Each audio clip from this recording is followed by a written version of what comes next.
పాకిస్తాన్లో తీవ్ర అలజడి నెలకొంది.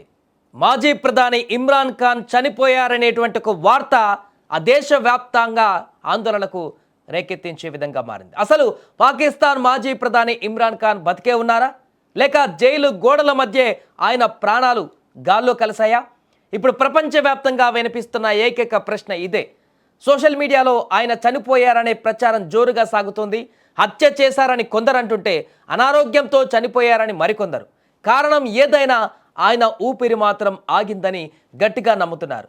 నన్ను చంపడానికి ప్లాన్ చేస్తున్నారు అని గతంలో ఎన్నోసార్లు చెప్పిన ఇమ్రాన్ ఖాన్ గురించి ఇప్పుడు వస్తున్న వార్తలు కలకలం రేపుతున్నాయి. రావల్పిండిలోని అడియాలా జైలులో ఆయన్ను దారుణంగా కొట్టి చంపారన్న వార్తలు సోషల్ మీడియాలో, పాక్ వీధులలో చక్కర్లు కొడుతున్నాయి. అనారోగ్యంతో ఉన్న ఆయన్ను పట్టించుకోలేదని జైలు అధికారులే ఆయన్ను హింసించి అంతమొందించారన్న ప్రచారం కూడా జోరుగా సాగుతోంది. అసలు ఈ అనుమానాలకు బలమైన కారణం ఉంది. గడిచిన 22 రోజులుగా ఇమ్రాన్ ఖాన్ను ఎవరికీ చూపించడం లేదు. ఆయన పూర్తి ఐసోలేషన్లో ఉన్నారు. ఆశ్చర్యకరమైన విషయం ఏంటంటే కుటుంబ సభ్యులను కూడా కలవనివ్వమని స్పష్టమైన కోర్టు ఆదేశాలు ఉన్నప్పటికీ గత 3 వారాలుగా ఒక్క మీటింగ్ కూడా జరగలేదు. కోర్టు వాళ్ళు కుటుంబ సభ్యులు కలవాలి అనే రకమైనటువంటి ఆర్డర్స్ ఉన్నా కూడా వాళ్ళు కల్పించట్లేదు. దీంతో లోపల ఏం జరుగుతుందో తెలియడం లేదు. తమ నాయకుడికి ఏమైందో తెలియక పీటీఐ కార్యకర్తలు వేల సంఖ్యలో రావెల్పిండిలోని అడియాలా జైలును చుట్టుముట్టారు. ఇమ్రాన్ ఖాన్ సోదరిమణులు స్వయంగా జైలు గేటు బయట నిలబడి మా సోదరుడిని చూపించండి, మాకు న్యాయం కావాలి అని డిమాండ్ చేస్తున్నారు.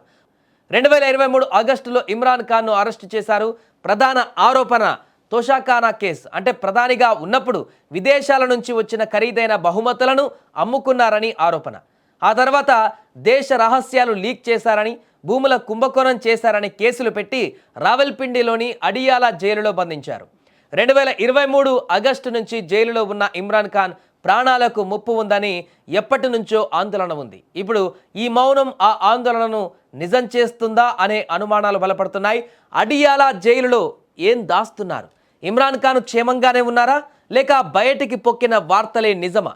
దీనిపై క్లారిటీ వచ్చేంత వరకు పాకిస్తాన్ అల్లకల్లోలంగానే ఉండేలా కనిపిస్తుంది. ప్రస్తుతం అక్కడ కొనసాగుతున్నటువంటి ఆందోళనలు మరింత తీవ్ర రూపం దాల్చి ఇంకొద్ది రోజులలో ఇదే రకమైనటువంటి పరిస్థితి. ఇమ్రాన్ ఖాన్ గురించి గనక చనిపోయారా, బతికే ఉన్నారా, దానికి సంబంధించిన అధికారిక ప్రకటన గనక చేయనట్లయితే ఇంకా ఈ ఉధృత పరిస్థితులు మరింత పెరిగి తీవ్ర అల్లకల్లోలంగా అక్కడ మారేటువంటి అవకాశం అయితే ఉంది.